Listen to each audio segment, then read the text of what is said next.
Chapter 18 The Statuary. "Is everything all right?" came Caleb's voice from just beyond some bushes. "I heard raised voices and then abrupt silence. You haven't killed each other, have you?" "Stay over there," Kendra said sharply, moving quickly to the rough cloak that would serve as her towel. The bath would have to be cut a little bit short. Past the hedge, he snorted. "Please, I'm not about to spy on a human and a dwarf bathing. I still have some standards." "Well, I'm terribly sorry we're not a pair of luscious elven maidens for you to peep on," Maya said with cherubic innocence. "Very amusing," Caleb replied with what was, for him, truly admirable restraint. "Now, what's going on? Or is this simply an ambush upon my dignity?" "We need to move, now," Kendra replied urgently, her throat a little raw. "There was a scream near here." "Are you sure?" he asked, ever so slightly incredulous. "I didn't hear anything." "We both did," Maya added. "I think Kendra's hearing has to be near as good as mine now, because whoever it was, they weren't particularly near. Could easily be more than a mile away." "All right," Caleb agreed. "We move, then. It's a large enough area. We can take a long way round, and stay well out of any trouble." "No!" exclaimed Kendra emphatically, as she hopped into a spare pair of Caleb's too large trousers. "Caleb, it's my caravan leader, Moira. We have to find her." There were several moments of silence. "Kendra," Caleb said skeptically, "we're not close to the river. It would be incredibly unlikely for a human to survive the sort of journey you're talking about. Are you sure?" "It could even be the face stealer," Maya said, and her voice had a character that Kendra had not heard in it before. It sounded haunted. "It could have gotten to her already. It could be using her face, her voice. I'd just as soon not cross paths with that thing again any time soon." Kendra's face burned, and unbidden, she heard Moira's voice. "Easy, Plum Blossom." "Neither of you have to come with me," she said hotly. "I'm sure that's her voice. You might be right, it might be a trick, but the only way to know for certain is to go and find out, and I'm not going to risk letting anyone else get hurt just because I'm scared. I'm going." Caleb sighed, but she could have sworn he was hiding a grin. "Well, glad to see a near-death experience hasn't improved your survival instincts," he said. Kendra smiled and nodded before turning to Maya. She stood motionless as a rock, impassive. "Can't let a companion go running off on her own, I suppose," she eventually said, smiling broadly. If Kendra had to say, the expression seemed a little forced, but she could give no more thought to it just then. Her mind turned to the pursuit. "Can we at least stop a little while to consult the maps?" Caleb asked hopefully. Kendra shook her head. "It's no good. If we wait, we could lose the trail." "We don't exactly have the trail now," he grumbled. She ignored him and looked to the skyline. The great dark dome loomed a few miles to their north, now wreathed in storm clouds. "I think I know where we are, approximately. I already read about the area around the Black House in the book. It was a little bit hazy, but if I'm right, the area south of here where I heard the scream should be a big square." Caleb raised his eyebrows in disbelief. "Now, I won't pretend that you don't understand that damn book better than I do, for whatever damnable reason, but, Kendra, a big square?" "Listen, just trust me," she said with a reassuringly sunny smile. He sighed heavily and continued to stuff their supplies back into a rucksack. Beside them, Maya was fiddling with the dusty parcel that she'd recovered from the attic. With a little effort and some muttered words like stones banging together that Kendra took for dwarvish cursing, she had it open, and withdrew with satisfaction a long, pointed bundle. With a practiced flick and a twirl, Maya popped it open, and in spite of her own hurried preparations, Kendra gasped in appreciation. It was an intricate piece of craftsmanship, many layered, shiny slats of a material that she recognized as mushroom flesh, treated with lacquer and interlocking into a lovely purple parasol. Opened, it looked for all the world as if Maya had simply plucked up a mushroom by the stalk and was shading herself beneath its cap. "For daylight hustle and bustle," Maya explained. "Dwarves don't get much sunlight. Sensitive skin, you know." Within a few more minutes, they were off. Kendra was amazed at how lightly they traveled. Back at the caravan, the wagons were loaded to the brim with any and every manner of supplies that might have come in handy. And before, back in the family manor, well, she'd never been left wanting a day in her life. Now she was running through the wilderness with a half-full rucksack, and she had to confess a certain haphazard joy in it, a joy to be moving, uninhibited. "Hold on, Moira. I'm coming to find you." Or at least, so she fervently hoped. The terrain was not so difficult at first. The rose thicket that they had sheltered under was characteristic of the area, but meandering little paths of lush grass led gradually through the briar. For once, the garden seemed almost to live up to its name, though even at its tamest, the walls of roses were high and dense, their fragrance intoxicating. Kendra and her company moved as quickly as they could, but the twists and turns of the hilly, thicketed patch grew more and more challenging. It was impossible to see far in any direction, and Kendra noticed that the long ears atop her head were pricking up, almost quivering. It was somewhat unnerving, but for now she put it out of her mind. "Oh, dear," Maya said pensively, and after a moment it was clear what had disturbed her. They turned a corner, and suddenly, rising imperiously over them, they saw an immense wall of stone, at least 5 sturdy men high. It was a dead end. The rose thicket ran part way up its height, climbing tenaciously towards the sun, but it lost its traction less than halfway up. To their left and right, the wall ran long and straight, until the view was quickly obscured by the towering bushes. Caleb grabbed the thorny vines gingerly and climbed up a few paces, as far as they would bear his weight, craning his head over the hedges. He dropped with a wince, flexing his hands. They were scratched and bloody. "It's going to take a while to go around it," he said grimly. "The wall looks like it goes a long way. We might have to backtrack for a while, and just try to bypass this area altogether." "If we waste any more time, we might never catch up to Moira," Kendra pointed out anxiously. "We have to find a way over this wall." "Well, I'm open to suggestions on just how you intend to do that, Kendra," he replied, clearly nettled as he began to hastily clean his cuts. "I, for one, can't conjure rope out of the air, and I'm fairly sure you can't either." "You made quite a leap back in the tunnels below the Black House, Miss Kendra," suggested Maya suddenly. "Quite a jump, and with me and Caleb in either arm. It would have been altogether rather dashing if I'd not taken a proper nasty crack in the head. Who knows what you're capable of now?" The idea was startling, but after a moment's thought, Kendra grinned hesitantly. With a hasty movement, she put her arm around Maya's waist and tried to pull her in close. She was very nearly sent sprawling for her trouble. The dwarf's mass pushed against her shockingly, as if she was stone through and through. Maya chuckled. "They make dwarves pretty solid, Miss Kendra," she said, amused.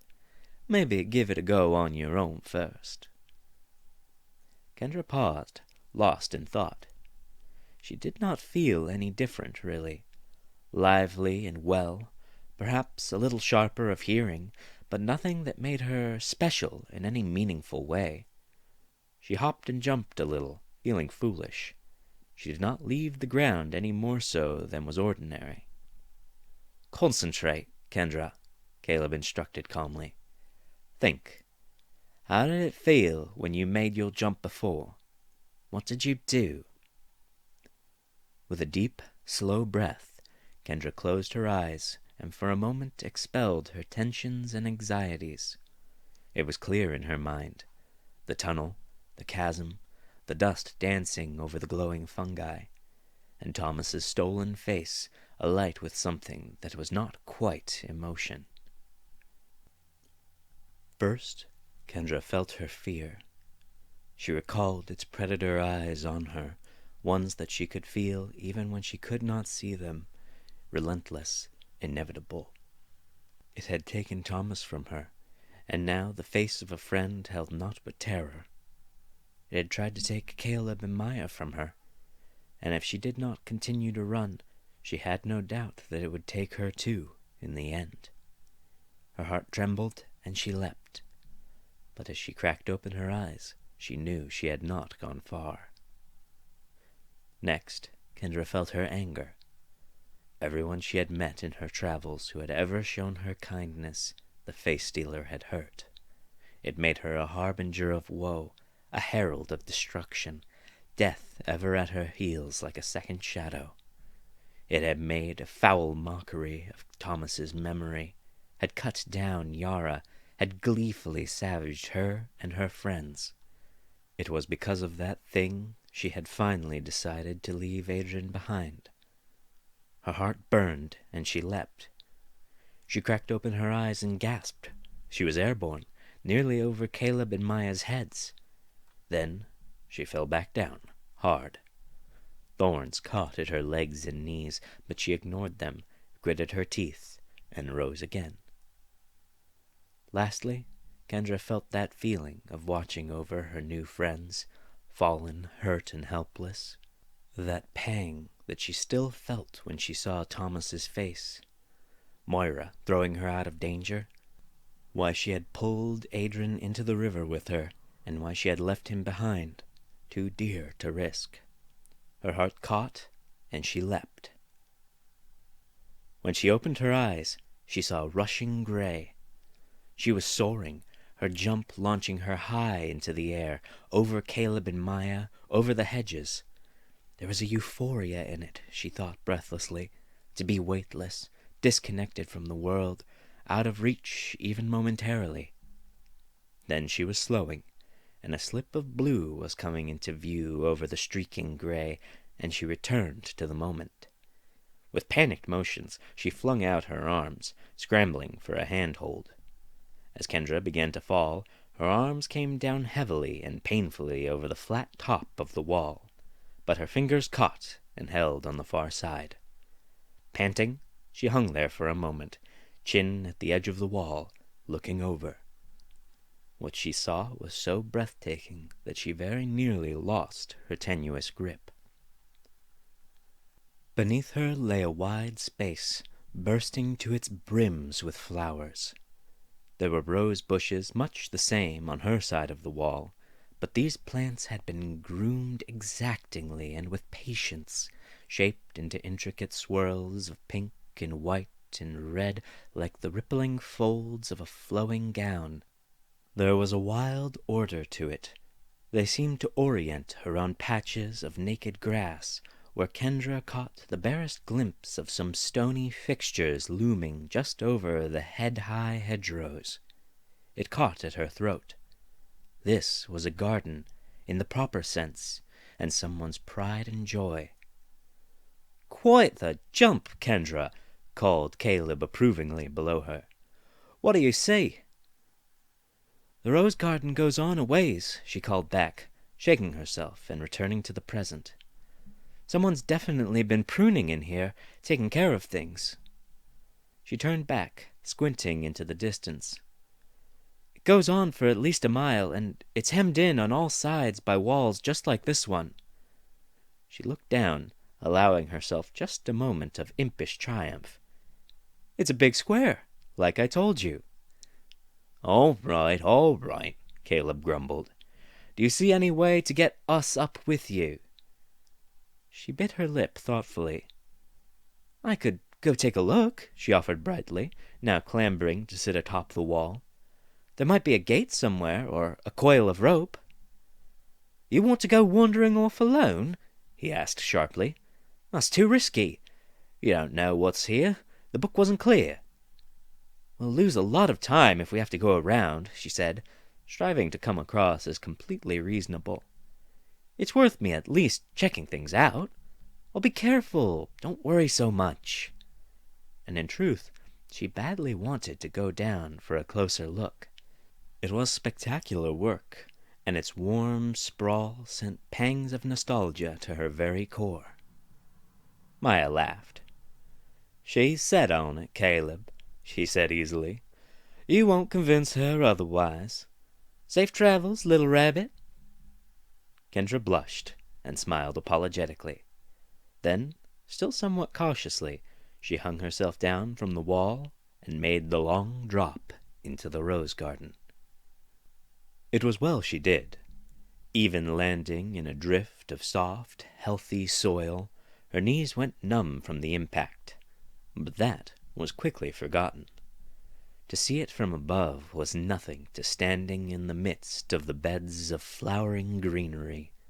The wafting sense of roses in full bloom was heady, and for a time Kendra lost herself, following the gently winding paths of turf.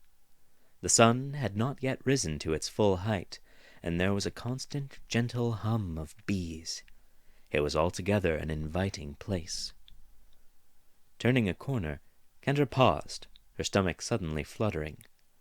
The corrupted dwarves that she had taken for statues flooded horribly to mind, but the statue that stood at the center of the small circular terrace seemed to have a much less troubling disposition.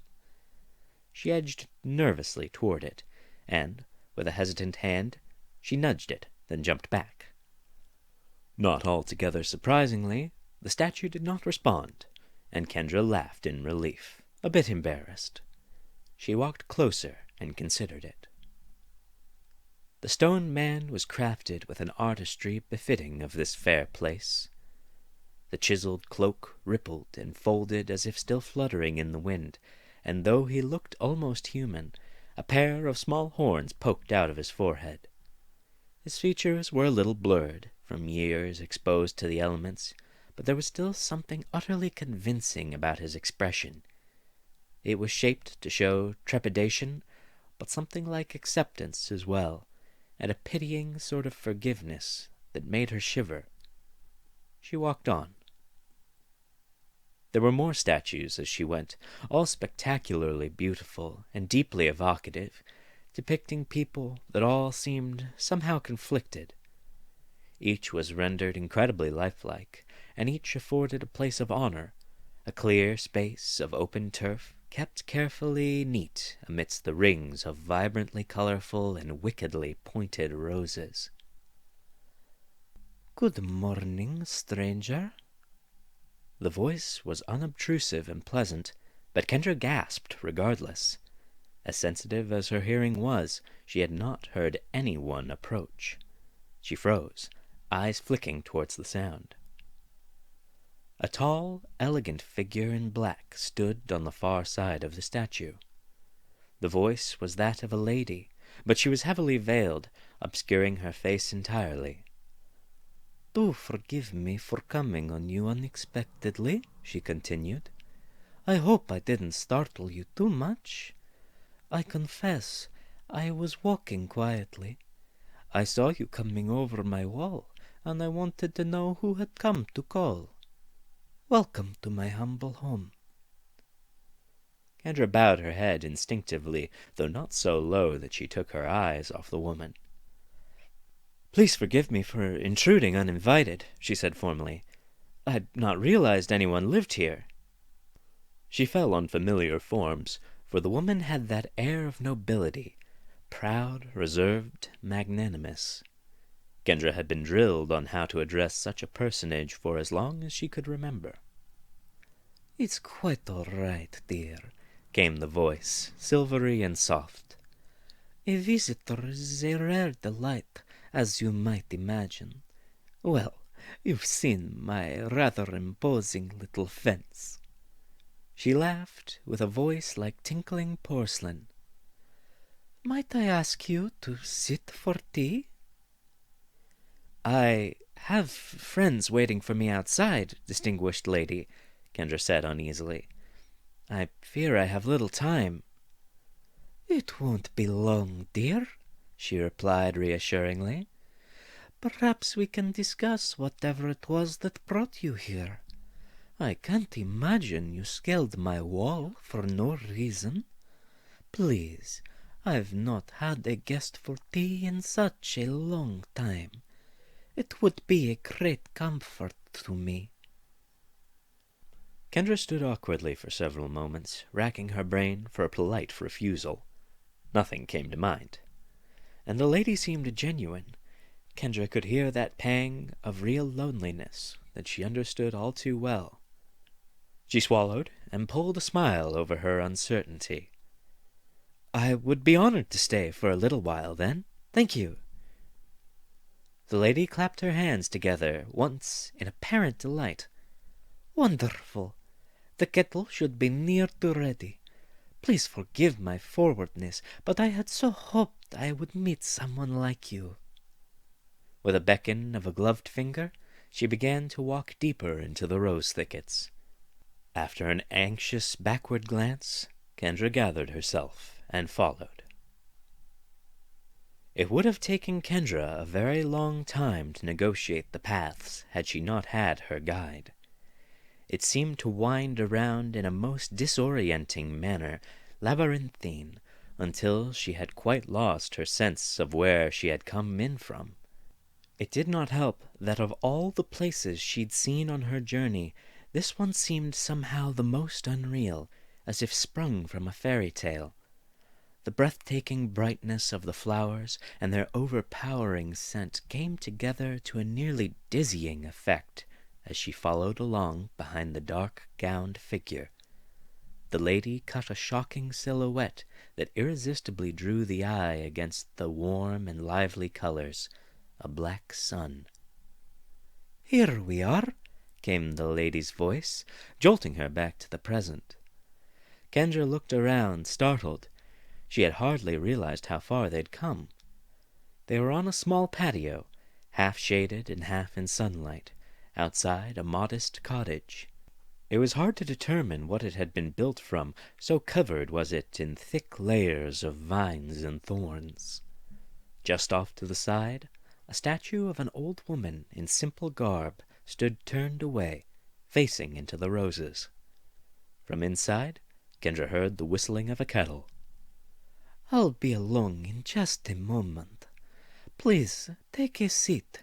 Make yourself comfortable." She gestured graciously, and Kendra nodded her thanks. Then the lady slipped away. Kendra settled into a simple wicker chair. It was comfortable, but she could not relax into it. The sun was beginning to move notably to its apex, and she wasn't entirely certain how long she'd been away. She didn't even want to consider the look on Caleb's face when he found out where she'd been and what she'd been doing. And somewhere out there, she was almost certain Moira was alone and likely in danger. "You seem anxious, my dear." Kendra started again. The woman moved remarkably quietly, and it seemed as though the kettle still hissed from inside, a faint and continuous background noise. She took a seat across from Kendra, setting down a tea service with a beautifully painted teapot and 2 delicate china cups. "What gave it away?" Kendra asked with an embarrassed laugh. "You were rubbing those lovely ears," she replied kindly. Blushing, Kendra pulled her hands down into her lap, holding them firmly in place. "Oh, it's quite all right, dear. Please, there's no need to stand on ceremony with me. Oh, forgive me. I am being a truly dreadful hostess. What might I call you?" Kendra Arberth, good lady. And my apologies as well. How should I address you?" She held out a hand, accepting the teacup. "Kendra," the woman said musingly, feeling over the word, seeming to have not heard the question. "Kendra, what a lovely name. Quite beautiful. It is a human name, is it not? How did you come by it, if I might ask?" Kendra froze, dumbfounded. Of course, she didn't seem particularly human any more, she reflected. Between the scars and the ears, she was starkly different from any human visage she'd ever seen. "Yes," she said slowly, It is. My father was human." She didn't wish to lie, but the full truth of the matter was undoubtedly inflammatory. The woman raised a hand to her veiled mouth, then nodded. "Of course. Excuse me for asking something so personal. It was hardly an uncommon story during the war. There are many mixed children, and I promise you I am not prejudiced. For all the evil committed by human hands, many of that blood are good and decent people. Even the sisters themselves are, or were, in a sense, human. It is no mark of shame." She nodded contritely and poured Kendra a cup of tea. "It's no trouble," Kendra replied, relieved at the lady's interpretation. "I didn't really know my father much anyway. He wasn't really around after—" She had been about to say after her mother had passed. Sharing that, however, was rather an overstep of etiquette. She was surprised at herself. Ordinarily, she wouldn't have spoken so unguardedly. "Oh, for shame! It is his loss, then. He did not allow himself the privilege of seeing such a lovely daughter grow up." Kendra felt a twinge in her lips where the skin never quite laid flat. "I think he left to avoid just that, actually. All this," she said, gesturing to her face, "was a distinctly unlovely reminder of some things I'm sure he was happier forgetting." "Then he was a dreadfully foolish man indeed. Whatever may have happened, nothing is made better by abandoning something beautiful." Kendra's polite expression was rigid. "That is very kind of you to say, but please, there is no need to coddle me." "And I would not think to do so. Take my word as a gardener of many, many years. There is nothing so beautiful as tending to a seedling with your own hands, nurturing it and seeing it blossom." "Yes, well, not all seedlings blossom. Some of them grow up twisted and wrong. I don't imagine those are quite such a pleasure to tend to." "Well, that is an interesting question, Kendra."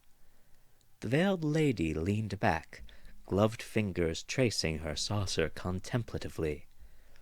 "Beauty is so subjective a thing. There is a charm to perfection, certainly, but perfection can also be terribly uninteresting.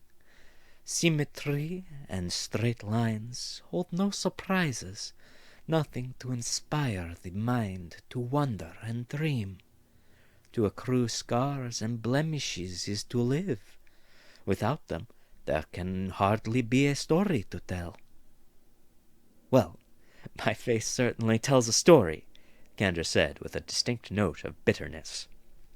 "But I think you'd be hard-pressed to call it a particularly nice story." "Perhaps not. But without that story, you would not be yourself. To bear such wounds and still live is the mark of a wonderful strength. There is beauty in that, too. For that alone, it is a face you should wear with pride." "That's a bit difficult to swallow, coming from a woman in a veil," Kendra retorted, not quite keeping the frustration out of her voice. The lady let out a tinkling laugh. "Well, You do not know why I conceal my face, Kendra dear.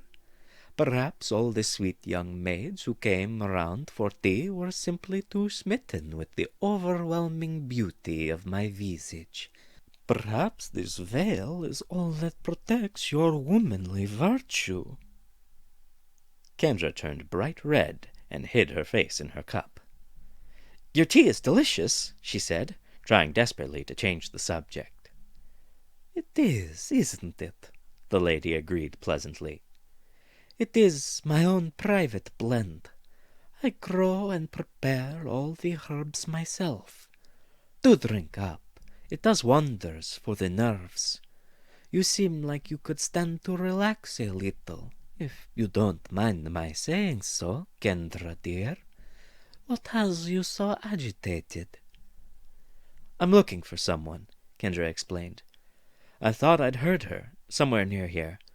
I didn't even think she was alive, and she might still be in danger." "Oh, how perfectly sweet of you," the lady said. "You are a good girl, aren't you? Kind enough to stop and share a cup of tea with a lonely gardener, and you're working so hard to help a friend. This is a friend, yes? How exactly did you come to know this person you're working so hard to help?" "Well, maybe not a friend, precisely," Kendra admitted. "I think she might be rather angry with me, to be honest." "Angry with you?" the lady asked, her voice reproachful. "Now, how could anyone be angry with you? And after you're going out of your way to try and help them." She lifted her veil ever so slightly, sipping from her cup severely through pale lips. "It's not entirely unwarranted," Kendra said with a small laugh, her smile strained. "She was my mentor, and I made some mistakes, did some foolish things, and violated her trust. It's very possible she's only in this situation because of what I did. I can't really blame her for being upset with me." "To my understanding," the lady said, still quite passionate, "it is the role of the mentor to guide her charge. Mistakes are to be expected. You are young and less experienced, after all, so how could it be otherwise? You are being too hard on yourself, my dear. All that matters is that you try to make things right again." Her throat tightened. You don't understand, my lady. I think I might not be able to fix my mistake. I've hurt a lot of people." "If you'll forgive me in extending my earlier metaphor, Kendra dear, when I tend my roses, I do not blame them when I am pricked. They are beautiful things, and also dangerous. I think perhaps they would not be so captivating if they were safe. Truly growing and living is a tumultuous process." "That's all very well and good," Kendra said heavily, "but no one gets killed by roses." The veiled lady sat quiet for a while, sipping thoughtfully. Then she set down her cup and steepled her darkly gloved fingers. "If you'll indulge me for a little while longer, Kendra dear, I'd like to tell you a story." She leaned back in her chair, seemingly looking far away to another place, another time. Then, still mild and conversational, she began. "Before the massacres and all the bloodshed and the exodus to the garden, I lived with my two sisters over a small mountain mining town far away in the east by the name of Vishim." "Vishim?" Kendra asked, startled. "Isn't that where—" She stopped as the lady held up a patient finger. "Sorry, please go on." The lady nodded graciously and continued. "We were the Oreads of the region, Mountain nymphs. We lived alongside the humans, if not closely. The good ladies of the slopes, some called us. Many among the sylvan folk disdain humans, but it was easier for us to simply be distant, well-mannered neighbors. And I confess, over the years, I grew quite interested in their little lives. So turbulent, so full of ambitions and ideas, bright as spring birdsong.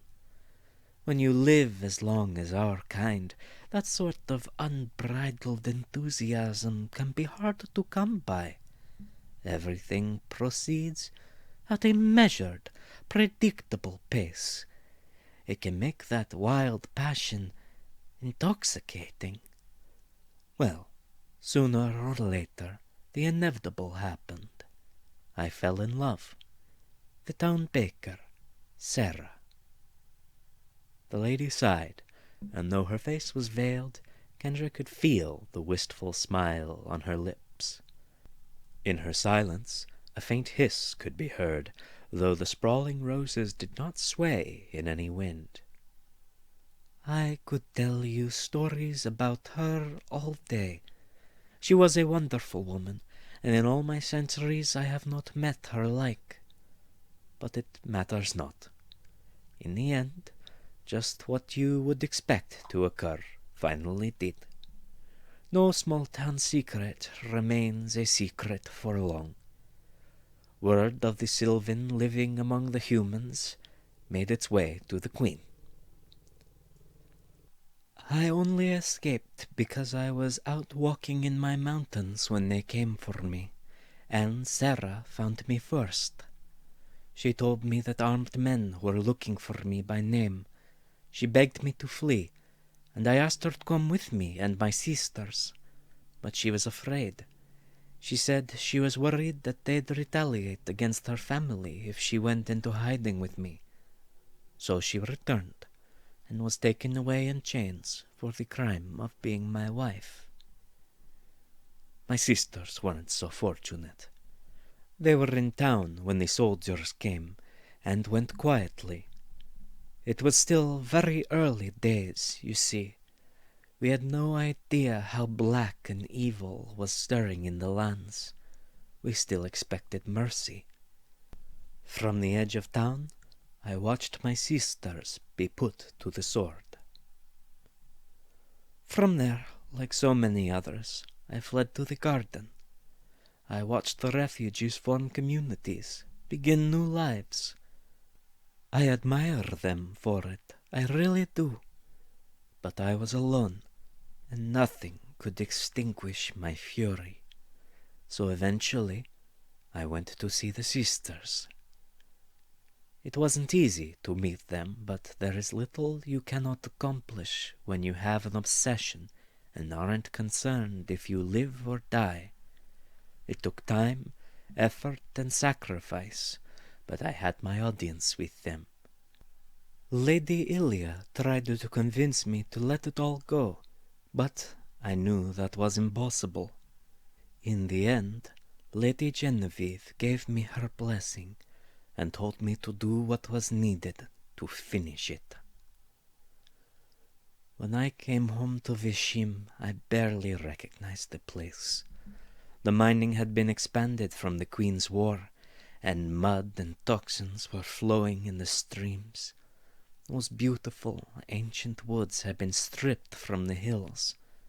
My cottage, where I'd lived with Sarah, had been burned, and my sisters' heads hung on display outside a new-built garrison. The lady paused, her gloved hand clenched around the handle of her teacup, clattering in the saucer. Silently, Kendra reached out and laid a hand on hers. The lady sighed, and after a moment, continued. I don't properly remember what happened next. The screaming of those that had escaped me was fading as they fled.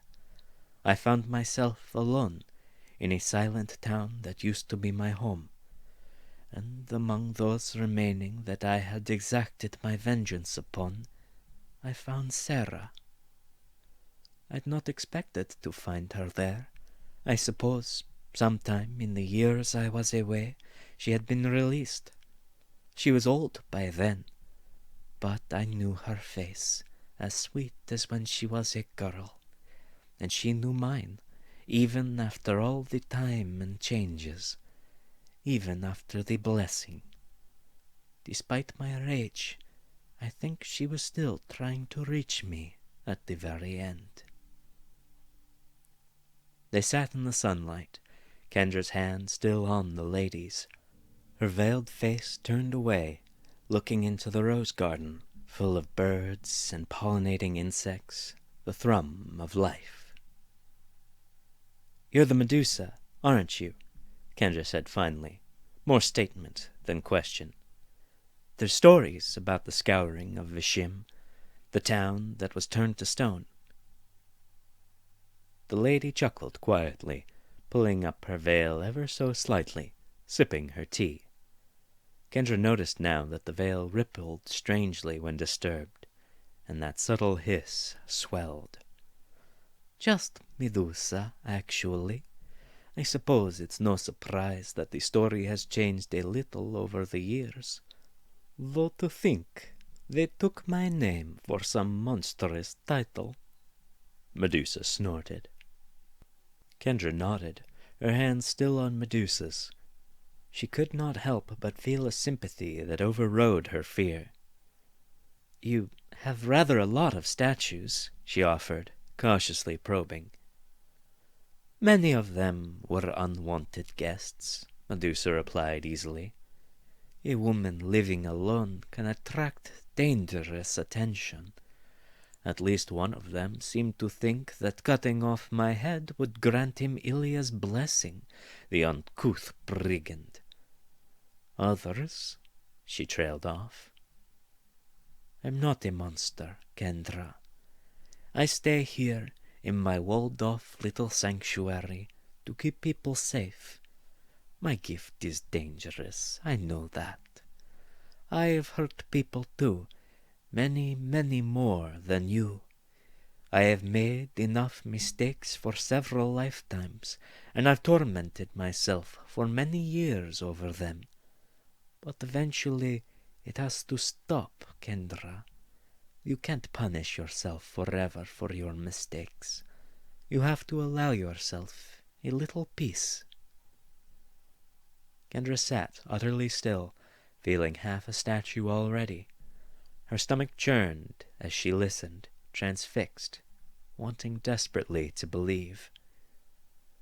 "Some of the people who come to find me are just lost and confused," Medusa went on. "I offer them tea, point them in the right direction, and send them on their way. Others are people who've had it hard. They're hurting. They've hurt people. Often they're hurting themselves, twisting the knives in old wounds, never healing, never moving on. I give them an opportunity to forgive themselves, to stop hurting themselves. I offer them a beautiful place to rest, to leave whatever it was that was so terrible behind them. Do you blame them for accepting my offer? Do you blame me?" There was a slight pleading note in her voice as she clasped Kendra's hands gently. "No," Kendra finally replied, raising her eyes heavily. "I understand, Miss Medusa. I know why they said yes." "I knew you'd understand." She laid down her teacup with a clatter, taking Kendra's hands bodily in her own. "I knew it.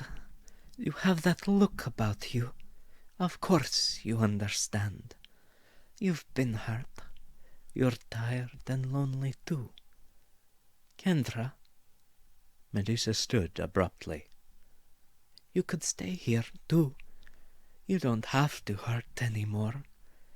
I could make it all go away, all the troubles and pain. I take care of it all. I take care of you forever. Just say the word. Her hands, trembling with excitement, went to her neckline, pulling up the veil eagerly over her parted lips, shadows hissing and writhing just above. Kendra? I thought you said that the scars I bear are a mark of strength, something to be proud of. She smiled wanly.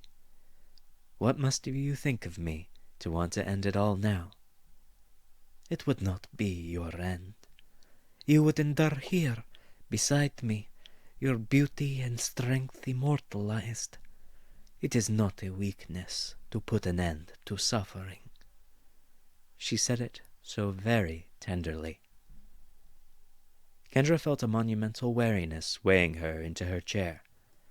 Dimly she registered the idyllic peacefulness of the rose garden just beyond. It wouldn't be such a bad place to stay, all things considered. She'd so loved standing in the garden back home. The fantasy playing out before her was interrupted as Caleb's angry voice popped into her head. I'd go to the trouble of dragging you halfway across the garden, and you just want to stop here, he growled. It is somewhat indecorous of you, Miss Kendra, chimed in Maya's voice. I think the boys would miss you terribly. Miss you, Adrian echoed brightly, clear as day. With an effort, she began to speak. I have to... There was a crash, and they both turned.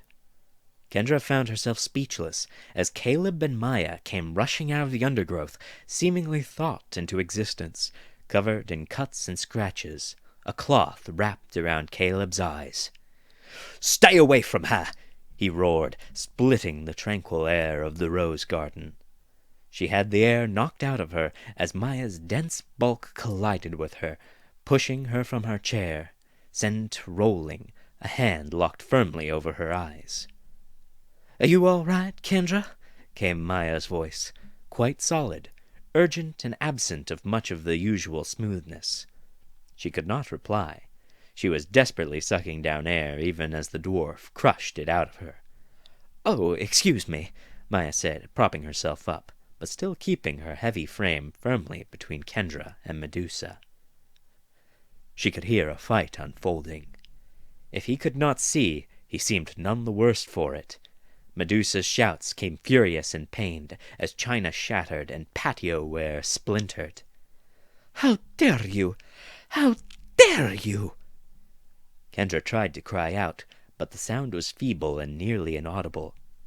Then she was dumbstruck a second time. An alien chill sent a shiver running horribly down her spine, as if her skin was trying to escape the touch of the very air around them. The veranda that had been lit bright and warm in the midday sun suddenly seemed to lose its color, the vibrant reds and oranges running into grim, stony grays. "How dare you bring this violence into my home?" she whispered, razor sharp through the sudden silence. A black aura seethed icily over them. Medusa had been unmasked in full. There came the sounds of menacing hissing, of crashing and violence, of Caleb cursing. "Stop!" Kendra wheezed. "Stop, both of you!" It was hopeless.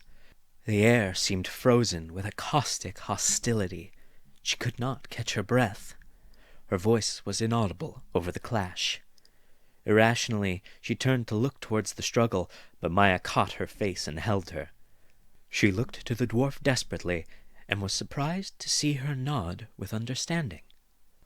"Don't look now," Maya said with a grim smile. She pushed down Kendra's head firmly and rose to her feet. Kendra kneeled, looking down in a gray haze.